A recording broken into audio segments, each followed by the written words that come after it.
fresh every Tuesday for MSPs around the world.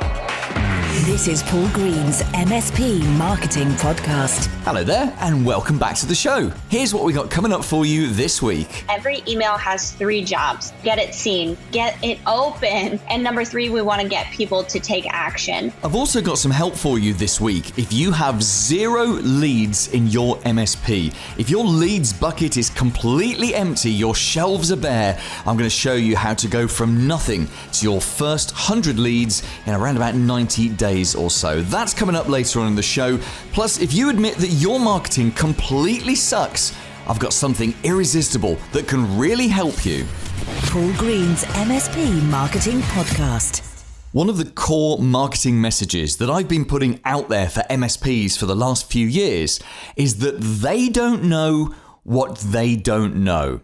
And by they, I'm talking about the ordinary decision makers, the business owners and managers that you most want to reach. And when I say they don't know what they don't know, I'm talking about technology, cybersecurity, all of this kind of stuff. They just have no idea because they don't immerse themselves in all the stuff in our world that you and I immerse ourselves in. They really don't know.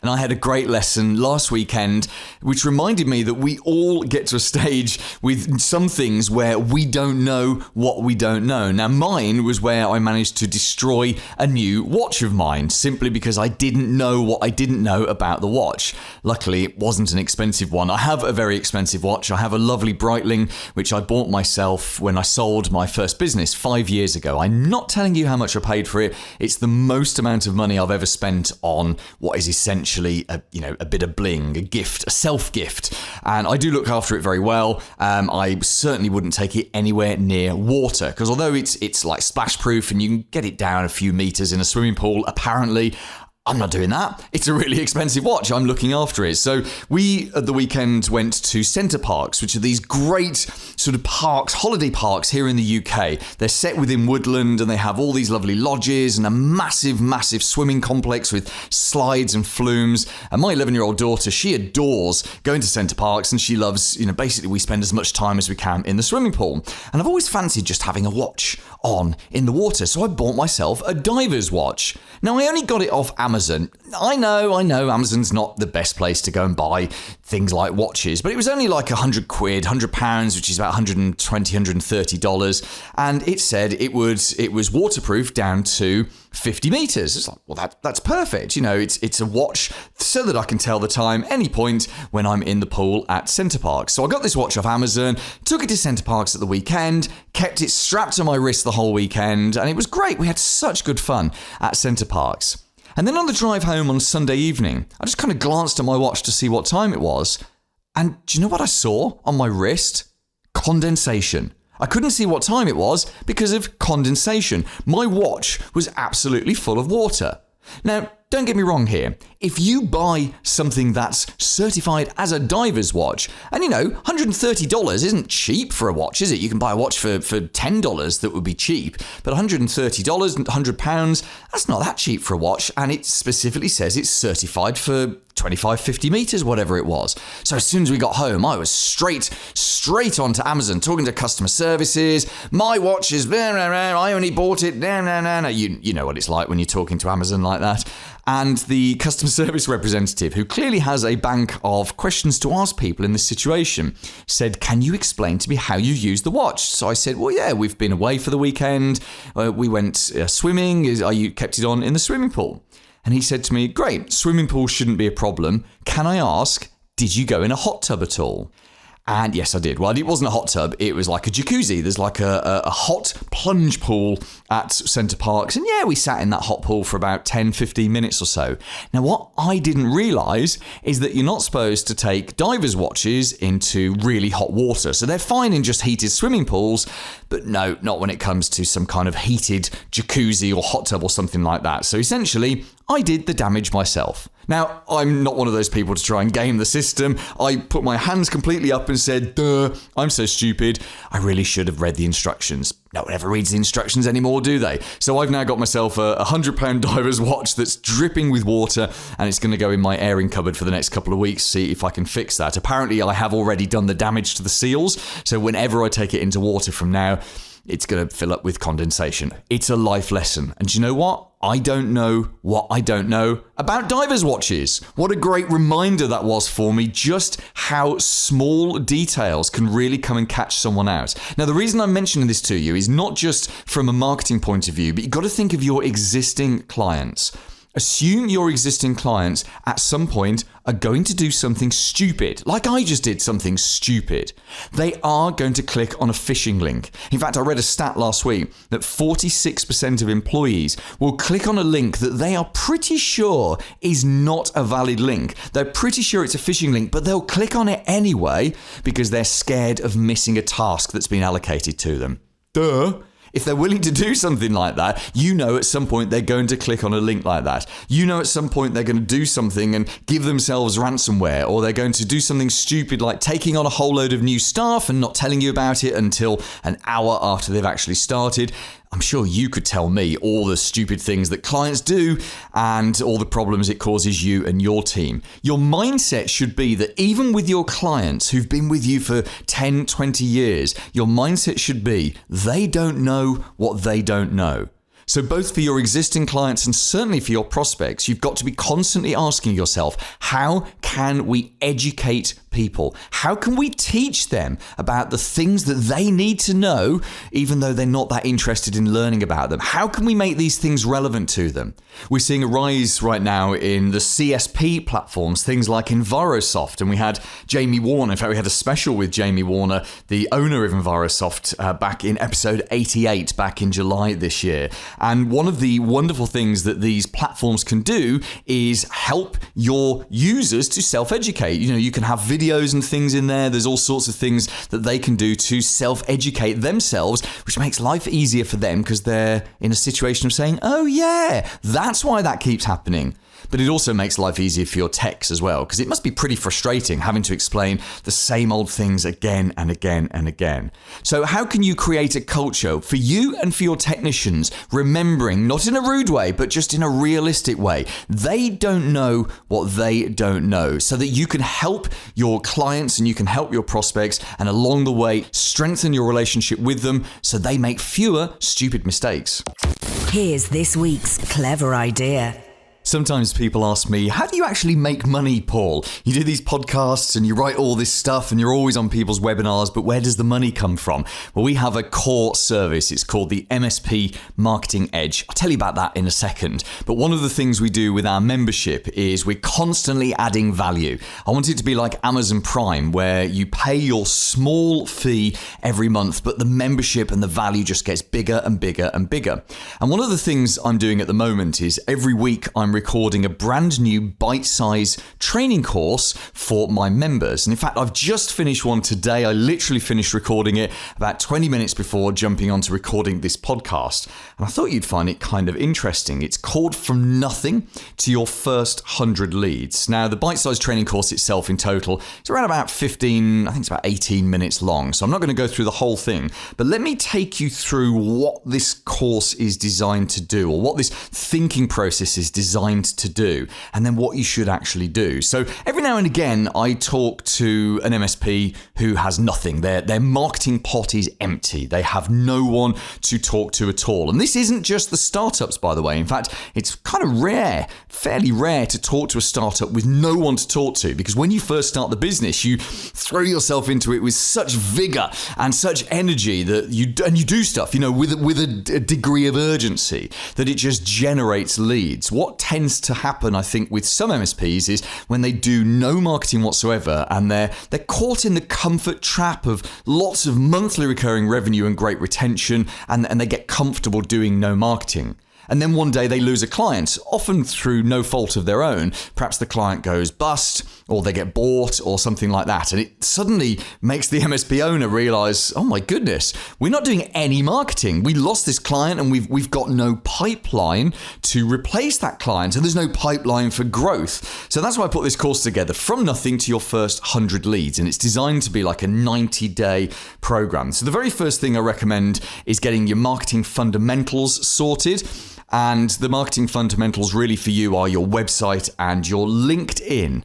And those are kind of like the shop front. You know, people do judge the book by the cover. If the shop front, if the book cover is tatty and old and a bit out of date and just not very emotional, people are not going to shop there. So you could be the best MSP in the world at a technical level, but if your website and your LinkedIn are dowdy and old and out of date and just a bit then the people are never ever going to consider you. So you've got to get those two basics done first, and you can go back previous episodes of this podcast. In fact, if you go back to episodes 62 and 63 from January this year, we had 2 specials on websites and LinkedIn. So that'll help you get those fundamentals sorted out.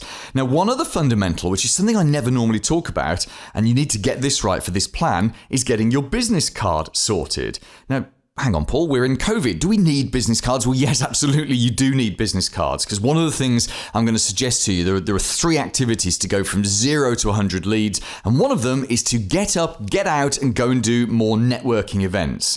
The kind of business card I recommend is just keep it very, very simple with your name, your basic contact details, but you must put a photo of you on the business card.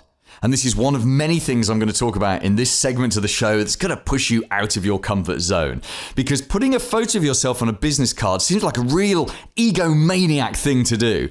I don't really use business cards anymore, but I found an old one I was using a couple of years ago when I was out meeting people. And it's got a photo of me on the back of it. It's kind of a fatter, younger version of me. And the reason I put my photo on the business card is because you meet someone at a networking event, you shake their hands, you talk about stuff for 5 minutes, and then you're gone. And they're never going to remember your name or even what you do. People just don't work that way, but they will remember your face.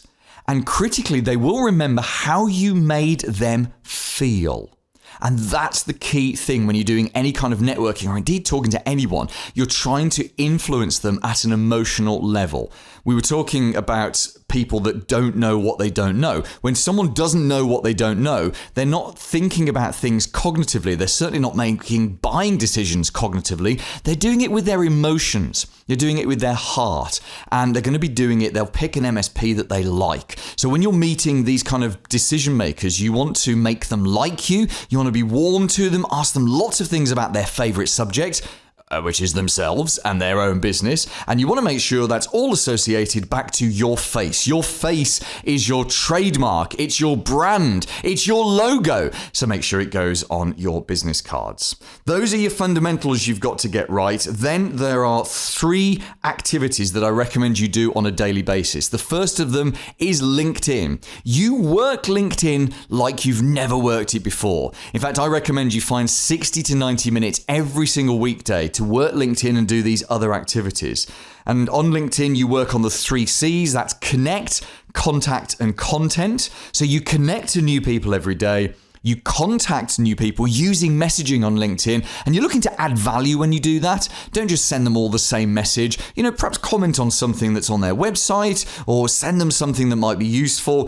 LinkedIn messaging is great in that you get 100% deliverability. With email, you never know if the email's actually got there, but LinkedIn, you know whether or not the message has got there. They might not open it for a few weeks, but it is a great way to try and contact people. And then the final C is content, is putting content on LinkedIn on a daily basis. And I can help you with that. Tell you more about that in a second. So the first daily activity is LinkedIn. The second daily activity, as predicted by the business cards, is to get out there and go networking. In fact, I've challenged my members to say, how can you attend 3 networking events every week? I've challenged them to put together in this training course a networking calendar. Literally for the next 90, 100 days or so, they know which events they're going to attend 3 times a week. Things like BNI, the Chamber of Commerce or Trade, other business groups, thinking about if there's not enough networking events in your town, what's in the next town, that kind of thing. Now, you very rarely generate business from networking alone. That's not really the point of it. The purpose of networking is to meet people, build connections, and link into other people's networks, not online, but offline. Somebody you meet at a networking meeting today might know someone who really hates their MSP right now. And that's the power of networking. And yeah, I know you got all the cliches in networking, the early starts and the horrible breakfasts, and you've just gone to 3 networking events in a row and it's the same people at all 3 events. I know that can be a bit depressing, but you've got to work it. It's a great way of building up a reputation. It's a great way of building up some momentum and just getting yourself out there and meeting people. And I know it's scary, and if you can't do that right now because of COVID, then it's certainly something to look forward to do when you're allowed to do it. But if events are happening in your town or city right now, I would encourage you to get out there. Stay safe, of course. Make sure you take all the right precautions, but ultimately physically meeting people face to face is such a powerful thing to do. And then we get on to the final daily task, which is picking up the phone and calling people. In fact, wouldn't it be great if you could phone people for 30 minutes a day? Yes, 30 minutes a day, you picking up the phone, calling people, either people that you've met at networking or people who are in your database. Now, if ever I was going to suggest something that would put you out of your comfort zone, it's picking up the phone and calling people. But here's the thing, the phone moves things on massively. Emails, LinkedIn, videos, websites, all of that stuff, it's great, it's efficient, it's digital, it's brilliant, and you don't have to have a great deal of pain with it. But picking up the phone, come on, Paul, are you mad? Picking up the phone moves things forward. It's how you find out in just a 5-minute phone call that someone really doesn't like their incumbent MSP. It's very, very smart. And do you know what? If you really can't do this yourself, go and hire someone to do it on your behalf. It's a great job for a back-to-work mum to call people. If you do it yourself, there's a great way to gamify it. You can use the paperclip game. Get 2 glasses. Let's say you wanted to make 10 calls a day, put 10 paper clips in one of the glasses, and every time you pick up the phone and dial a number, you move one of the paper clips over to the empty glass. You can see the goal here is to move all the paper clips from one glass to another. It's a simple psychological trick. You trick your brain into saying, hey, I've started this job here, I've made 3 calls, we need to finish this, we need to do this next 7 calls. It's a very clever way to just make yourself do it. Now, there's 3 very simple activities there. That's not what I would recommend to a mature MSP that's got a pipeline already. For a mature MSP, there are many other smarter things that I recommend. But if you have absolutely nothing, your lead bucket is empty there. If you could make a 90-day commitment to doing that, you will fill yourself up with at least 100 leads. I bet you money that you will generate a couple of decent prospects out of that. And you might not win your first client in that first 90 days, but you are going to be well on your way to winning another client just from working the numbers and putting in the activity. It always pays off when you do the activity and you work the numbers game because you build up some awesome momentum. Paul's blatant plug. I mentioned my service there, the MSP Marketing Edge. What we have created is a toolkit of everything you need to market your MSP. So on one side, we give you regular white label content. So this is marketing content that you can use to get new clients in your area. So educational guides, videos, emails, social media, there's an absolute ton of stuff. On the other side, we've got a community, we've got training, we've got direct world-class support to help you with doing your marketing and growing your business. It's a complete package of everything that you need. It's only £99 per month if you're in the UK, or if you're in the US or anywhere else in the world, $129 a month. It's really cheap. And the reason it's cheap is because we've got more than 500 members. And it's like, as I said, like Amazon Prime, we can keep making the value bigger as we add more members. Here's the rub though. It's only available to one MSP per area. And once we have sold it to one MSP, we genuinely lock it. In fact, you can go onto the website and you can see whether or not someone has beaten you to your area. If you go to mspmarketingedge.com, it'll then ask you to choose between the UK or the US site. If you're in the UK, enter your postcode. It'll tell you whether or not someone's already locked your area. And in the US site, you enter your zip code. Again, the same thing. If someone has already beaten you to it, please do join our waiting list. We've got hundreds and hundreds of MSPs on the waiting list. specialists for various areas waiting for those areas to become available. By the way, if you're in anywhere else in the world, not in the UK or the US, there are instructions on the website of how to contact us, because we do have clients, I think it's in about 24 different countries, loads in Canada, loads in Australia, and lots of other countries as well. So go and have a look, see if someone else has beaten you to it at mspmarketingedge.com.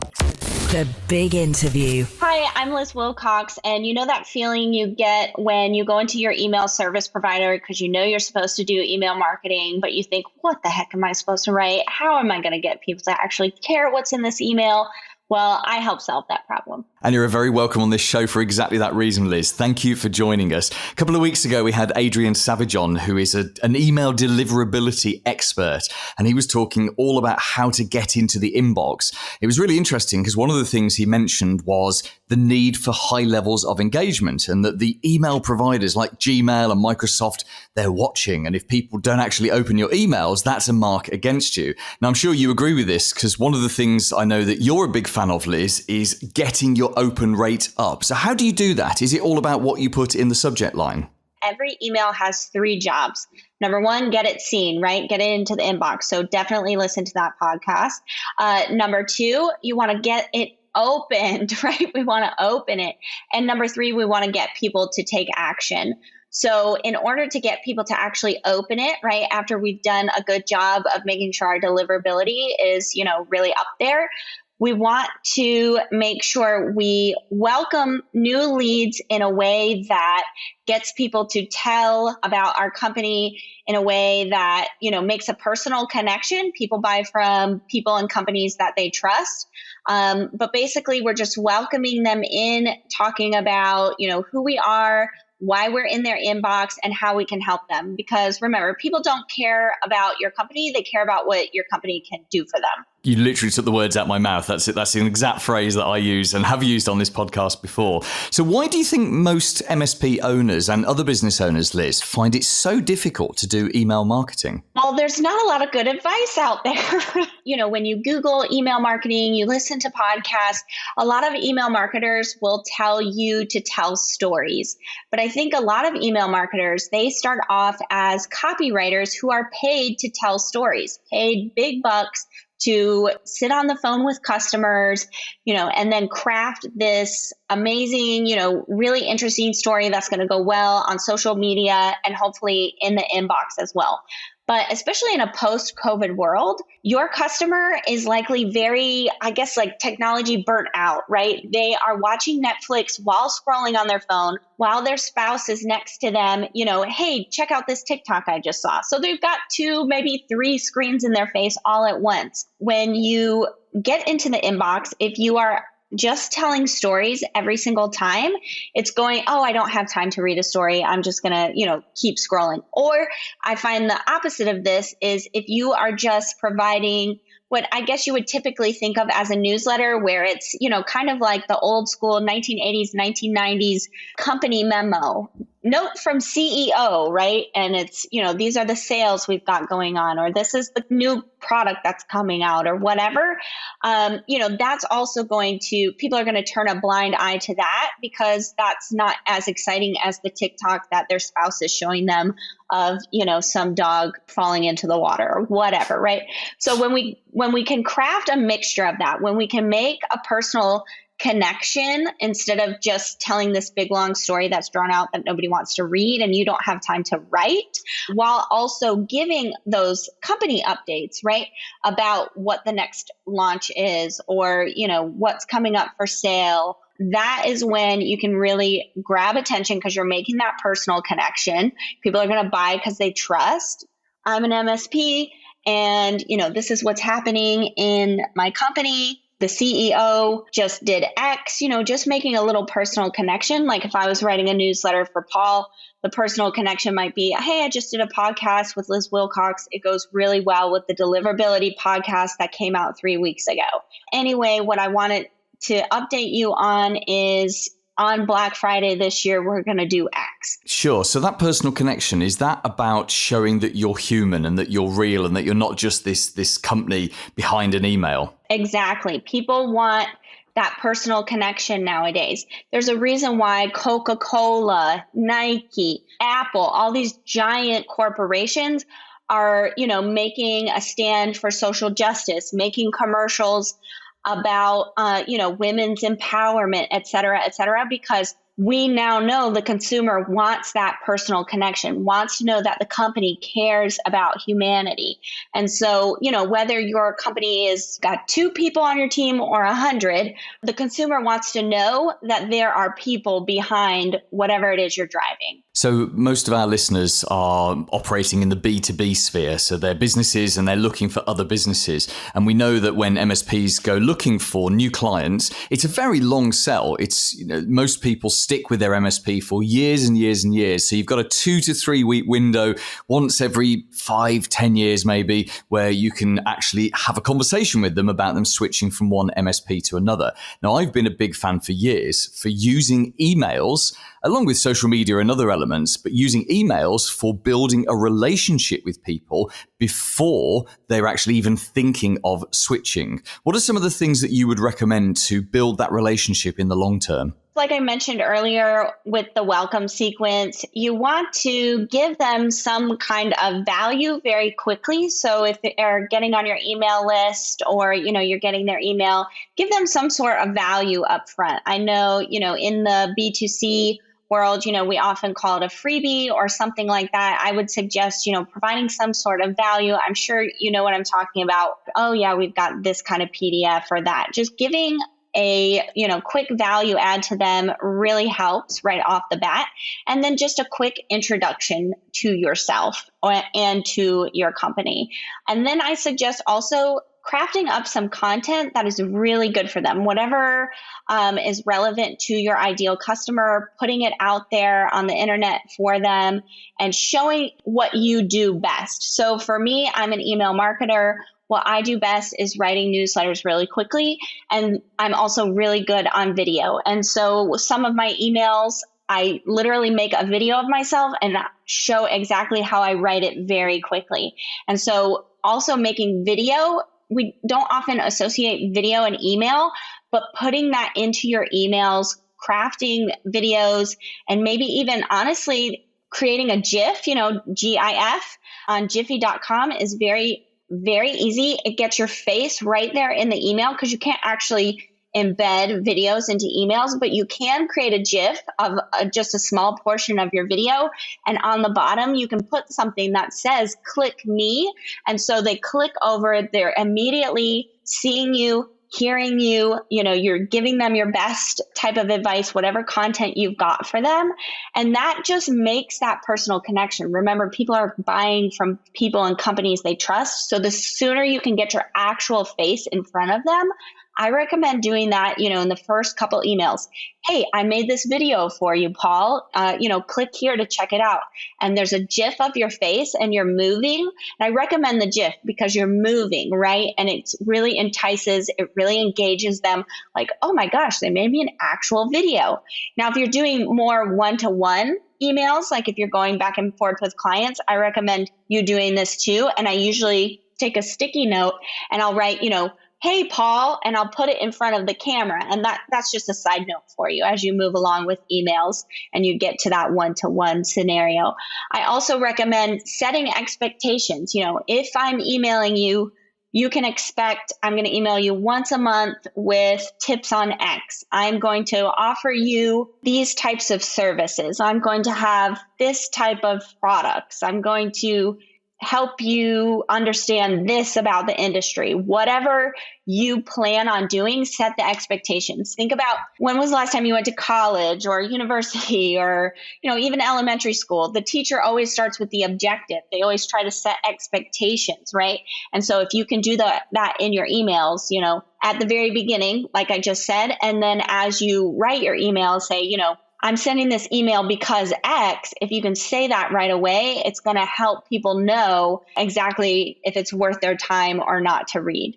And then if you've got any sort of big call to action, if you've got a community, you can invite them to the community. If you've got hey, let's book a call to talk always invite them right up front to do that.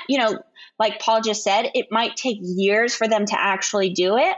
But the more you put the offer out there, the more you're going to see success. This is great stuff, Liz. It really is. Although you have started a controversy because is it a GIF or is it a GIF? Let's leave that to the Twitter wars. Okay, we'll do a public vote perhaps in our MSP Marketing Facebook group, GIF or GIF. I don't know the answer to that one. I really don't. So maybe that's we can get a definitive answer. Final question for you, Liz. You said earlier that you can write a really good email newsletter in 20 minutes, and of course you can because you've been doing this for 200 years. But for the average MSP who hasn't, and perhaps look at it and looks at a blank screen and a blank Word document with the cursor flashing and actually feels sick inside, what's an easy way, a quick win to get started and just get some email marketing going?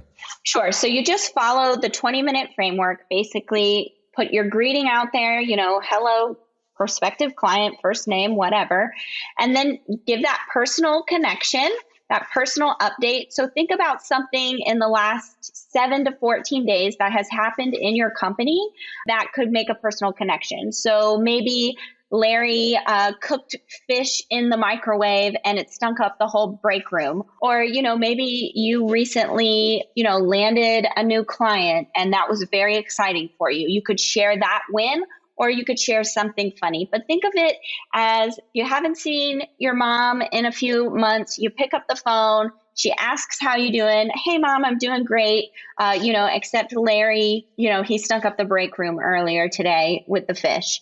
And just that 2 to 3 sentence personal connection, something human that everyone can relate to. It doesn't have to be wild or crazy or anything like that, but just something that they can relate to quickly. And then just segue into whatever content you have for them. Hey, I just wanted to let you know about X service, et cetera, et cetera. And you can segue very easily. You can literally type in the word anyway, ... What I really want to share with you today is X, and then just share any of those details and then sign off. And I always recommend saying something like, I'm here to help. If you have any questions, let me know. I'm sure the deliverability talked a lot about getting people to reply. You can invite them to reply with any questions, invite them to book a call, whatever you want them to do, and then just sign off. I am never letting Larry near the microwave ever again. How dare he? So, There's Liz, always a Larry. There's always a Larry. Liz, tell us a little bit more about your business and tell us how we can get in touch with you. Sure. So I'd love for you to find me at lizwilcox.com. If you listen to this episode and you think, yeah, Liz, that still seems really hard, 20 minutes, I don't know how to do it. I actually have an email marketing membership that is $9 a month. And I literally write a newsletter every single week from different business perspectives that you can take and make your own. Paul Green's MSP Marketing Podcast. This week's recommended book. Reuben Swartz here, founder of Mimiran, the CRM for solo consultants who love serving clients but hate selling. I'm also the host and chief nerd on the Sales for Nerds podcast. And one of my great guests was David A. Fields, who's written the book that I wish I had had when I started consulting. It's called The Irresistible Consultant's Guide to Winning Clients, 6 Steps to Unlimited Clients and Financial Freedom. It's full of practical advice, and I highly recommend it. Coming up next week. Hi, I'm Adam Walter with Managed Services Platform, and I'm going to be here next week to talk to you about how to have better conversations rather than just presenting data to your clients. This will help you drive better projects, more revenue, and attract key stakeholders to your conversations when you come on site with clients. We'll also be talking next week about whether or not you can use Facebook's Messenger to generate new leads. Now, we all know that everyone is on Facebook, but is it actually a valid business-to-business, B2B lead generation tool? We'll explore that one next week. Plus, we'll look at a better way to improve your staff's performances than doing appraisals. Not many people with their own business do formal appraisals, but they do consider it because, and I'm putting this one in speech marks, it's what big businesses do. Well, just because big businesses do it doesn't mean it's necessarily a great tool. I think that appraisals are evil and a way to demoralize your staff. I've got a much better suggestion for you, and I'll tell you what it is in next week's show. See you then. Made in the UK for MSPs around the world. Paul Green's MSP Marketing Podcast.